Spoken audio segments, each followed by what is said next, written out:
Olá a todas e a todos, eu sou o professor Gilvan Figueiredo, professor de Química Inorgânica 1. Vamos continuar a nossa disciplina agora com a unidade 3, que versa aí sobre os elementos do grupo 15 e os elementos do grupo 16. Então, nessa aula de hoje, vamos tratar do grupo 15, que é o grupo do nitrogênio, e o grupo 16, que é o grupo aí dos calcogênios. Sobre o grupo do nitrogênio, todos os elementos desse grupo são sólidos com vários alótropos ou variedades alotrópicas, com exceção aí do nitrogênio, que ele existe na forma de N2 ou gás nitrogênio.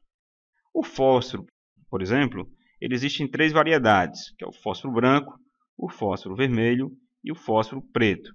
O fósforo branco ele está presente aí na forma de moléculas P4, com estruturas tetraédricas. O ângulo entre três átomos de fósforo nessa estrutura é um ângulo pequeno de 60 graus. Essas moléculas elas são estáveis em fase vapor até a temperatura de 800 graus Celsius. Acima dessa temperatura, elas se transformam em P2. E claro, essas estruturas elas reagem com o ar, para a formação dos óxidos correspondentes. E aí eu tenho a formação, por exemplo, do P4O10. Certo? O fósforo vermelho, por sua vez, ele é obtido pelo aquecimento do fósforo branco a temperatura de 300 graus Celsius em atmosfera inerte. Uma reação que ocorre de forma lenta por vários dias. Esse material obtido ele não é tão reativo como o fósforo branco. E o fósforo preto ele é obtido a partir do fósforo branco por aquecimento, mas a altas pressões. E aí, quando você faz essa reação, se formam uma série de fases de fósforo preto. Bom, onde ocorre e como é que são obtidos os elementos aqui do grupo 15 ou grupo do nitrogênio? O nitrogênio ele está presente aí como 78% em massa da atmosfera. E ele é obtido, industrialmente, a partir da destilação do ar atmosférico, e se obtém o nitrogênio. Bom, mas além de ser obtido por destilação do ar, ele pode ser obtido, e já são obtidos atualmente, por processo de separação com membranas semipermeáveis. Então, se você tem o ar, que é composto aí por nitrogênio, você passa esse ar por uma membrana, e aí você separa o N2 do O2 e dos demais gases que está presente no ar. Ok? Bom, o fósforo ele está presente na forma de rocha, E óbvio, as rochas são formadas ao longo de milhares de anos a partir da decomposição, de organismos antigos, que são materiais insolúveis, são esmagados, são compactados e aí vão se formando as rochas. E os minerais que têm fósforo presente nas rochas são dois, é a fluorapatita, que é um fosfato de cálcio que tem flúor, e a hidroxiapatita, que é também um fosfato de cálcio, mas que tem uma hidroxila. E a partir desses minerais, nós podemos obter tanto o fósforo elementar, como o ácido fosfórico. Tem aqui primeiro uma reação para a obtenção do fósforo elementar, no caso aqui o P4, e aí é uma reação entre o fosfato de cálcio com o dióxido de silício em uma atmosfera redutora de carbono. Aí se obtém um silicato de cálcio, libera monóxido de carbono e obtém aqui o P4. Okay? E o ácido fosfórico, também obtido a partir de um fosfato, nesse caso aí a fluorapatita, com a reação dele com ácido sulfúrico, para obter o ácido fosfórico, liberando aí, também produzindo um sulfato de cálcio e o ácido fluorídrico. O arsênio, ele está presente na forma de diversos minerais. E aí esses minerais de arsênio, são sulfetos de arsênio. Eu tenho dois tipos de sulfeto de arsênio, óxido de arsênio e também um sulfeto de arsênio e ferro. O antimônio, por sua vez, ele também é obtido a partir de um sulfeto de antimônio. Então, tem um sulfeto de antimônio, posso reagir ele com ferro metálico e faz um processo de óxido, redução para obter o antimônio na sua forma metálica. O bismuto também, obtido a partir de dois minerais, que tem a bismita, que é um óxido de bismuto, e um sulfeto de bismuto. E todos esses minerais de bismuto, eles são obtidos como um subproduto da extração e da obtenção de cobre, de estânio, de chumbo e de zinco. O nitrogênio ele é muito usado como gás inerte para diferentes reações orgânicas, inorgânicas. Também é usado como gás de refrigeração para ambientes que precisam de uma refrigeração mais efetiva. O ponto de ebulição do nitrogênio é menos 196 graus Celsius. Então, vários instrumentos de análise precisam de refrigeração e aí se consegue essa refrigeração com o nitrogênio líquido. Ele é muito usado na produção de amônio. Essa é uma reaçãozinha que eu já falei, já mostrei para vocês lá na aula. A reação entre nitrogênio gasoso e hidrogênio gasoso produz amônia, que também é gasoso. Okay? Bom, uma outra utilização do nitrogênio é na produção de ácido nítrico. É uma reaçãozinha em 3 etapas, e aqui é a etapa intermediária, onde tem o óxido de nitrogênio reagindo com a água, produzindo o ácido nítrico. O fósforo é muito usado em pirotecnia, bombas de fumaça, produção de aço, obtenção de ligas metálicas, e na forma de fosfato de sódio é usado como agente de limpeza, amaciante de água e etc. E aí eu tenho também os fertilizantes à base de fósforo, os hidrogênio fosfatos. O arsênio é usado mais na indústria eletrônica e na produção de circuitos integrados, dispositivo de laser, e também usado como dopante do estado sólido. Eu tenho uma estrutura sólida, uma estrutura cristalina, eu posso retirar um átomo de determinada posição e colocar um átomo de arsênio. Isso se caracteriza uma estrutura dopada. Tá?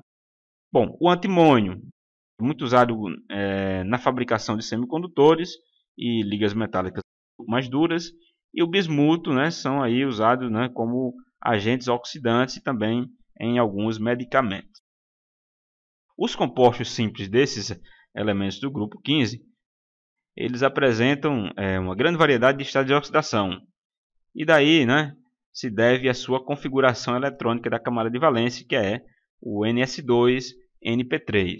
Aí, como eu já mostrei para vocês nas aulas anteriores, por que esses elementos estão no grupo 15? 2 mais 3, 5, com 10 dos elementos do bloco de transição dá 15. Então, o estado de oxidação mais alto desses elementos é o mais 5, mas obviamente eles têm estado de oxidação intermediário, como por exemplo o mais 3, que é o mais estável para o nitrogênio, e para o bismuto, que apresenta aí o que nós estudamos na unidade anterior, que é o efeito do pá inerte. Esse pazinho aqui do NS2, ele é inerte em alguns elementos do grupo, e por isso eles formam o estado de oxidação mais 3. O nitrogênio ele é muito eletronegativo, só perde aí para o oxigênio, o flúor e o cloro, e por isso, na maioria dos casos, ele pode assumir aí um NOx -3.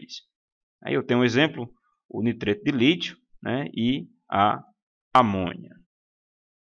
Os principais estados de oxidação positivos para o nitrogênio são decorrentes da formação de compostos na forma de óxidos. Então, quando eu tenho um óxido de nitrogênio, geralmente ele assume, nesse caso, um estado de oxidação positivo.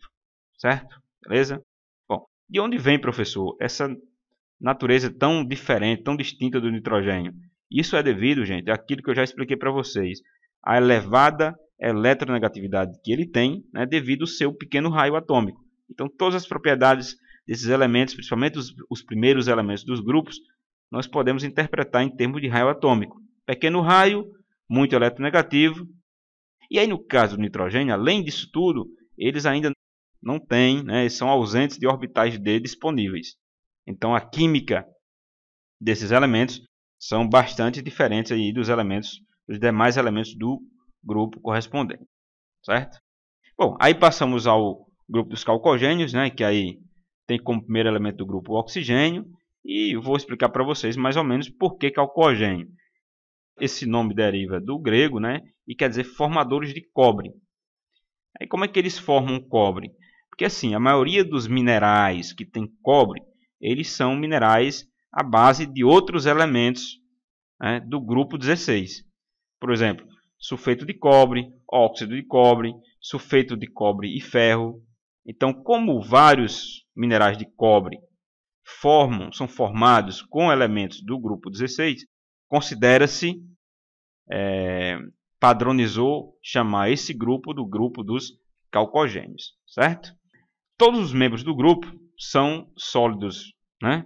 E com vários alótropos, aí com exceção do oxigênio, e aí uma característica muito parecida com o grupo 15, né? Que o nitrogênio era o único que não era sólido. O nitrogênio também é um gás igual aí ao oxigênio. O oxigênio, ele possui 2 alótropos gasosos. O enxofre já tem muitos alótropos e todos eles são isolantes. As formas estáveis do selênio e do telúrio são formas semicondutoras, né? Já o polônio, que é um metal, é um condutor metálico muito forte. A natureza distinta do oxigênio, assim como do nitrogênio, se dá, né, devido à alta eletronegatividade dele, né? Ele só tem eletronegatividade menor que o flúor, porque o raio é muito pequeno. Vocês percebem que ele está aí no segundo período, então tem poucas camadas, raio pequeno, muito eletronegativo, e também, assim como o nitrogênio, ele está ausente de orbitais D disponíveis, né, para formação de ligação. Tá? Por isso que a natureza dele aí é muito diferente dos demais elementos do grupo. E aí, gente, os dois primeiros membros desse grupo, o oxigênio e o enxofre, eles têm uma química bastante significativa. E aí chama atenção para o oxigênio, né? O oxigênio é fonte de vida, né? A maioria dos compostos de origem, que dá origem à vida, carrega o oxigênio na sua estrutura. E nós temos aí o gás oxigênio, a água é formada com oxigênio. Então, a grande importância da química desse elemento. O telúrio e o selênio possuem comportamento semimetálico. Já o polônio, né, como a gente já até viu um pouco sobre isso, é um elemento radioativo. Foi um elemento isolado lá no início dos estudos de radioatividade. Foi o polônio e o rádio lá pelo casal Pierre Curie e Marie Curie. E ele apresenta um caráter metálico. Se nós observarmos, à medida que descemos aí no grupo, aumenta o número atômico, ele tende a aumentar o caráter metálico, certo? E o polônio é um metal desse grupo. Bom, a formação de compostos a partir desses elementos se dá devido à configuração eletrônica externa deles, né? Nesse caso, o grupo 16 termina aqui em NS2, NP4, 4 mais 2, 6, com 10 de transição, 16. Então, esses elementos, eles têm um estado de oxidação dominante que é o -2, certo? Mas eles podem, né, ter outros estados de oxidação e pode-se observar até o estado mais 6. Então, eles podem ganhar 2 elétrons, certo? Atingindo aqui 8, ou pode perder até 6, ok? Bom, e aí, devido a essas características, né, de camada de valência deles, há uma variação mais ou menos regular nas suas propriedades, e isso está relacionado com o aumento do número atômico quando nós descemos aqui no grupo. As propriedades, né, algumas propriedades dos calcogênios. E aí nessa tabelinha eu trago para vocês algumas propriedades dos elementos do grupo 16, certo? Vamos dar atenção aqui, por exemplo, à primeira energia de ionização, que ela diminui à medida que descemos no grupo, certo? Assim como a eletronegatividade. Ela também diminui à medida que descemos no grupo. E aí temos o elemento mais eletronegativo é o oxigênio e o menos eletronegativo é o polônio. Isso se dá devido o raio atômico aumentar à medida que descemos no grupo, ok? Bom, pessoal, além do fascículo, né, vocês podem encontrar esse conteúdo com, inclusive, mais detalhes nos livros aí do Peter Atkins, que é o de Química Inorgânica, e no Química Inorgânica Não Tão Concisa, do J.D. Lee. Vou deixar uma frase para vocês do nosso mestre Paulo Freire. Ele diz o seguinte: ensinar não é transferir conhecimento, mas criar possibilidades para a sua própria produção ou a sua construção. Então é isso que eu quero para vocês.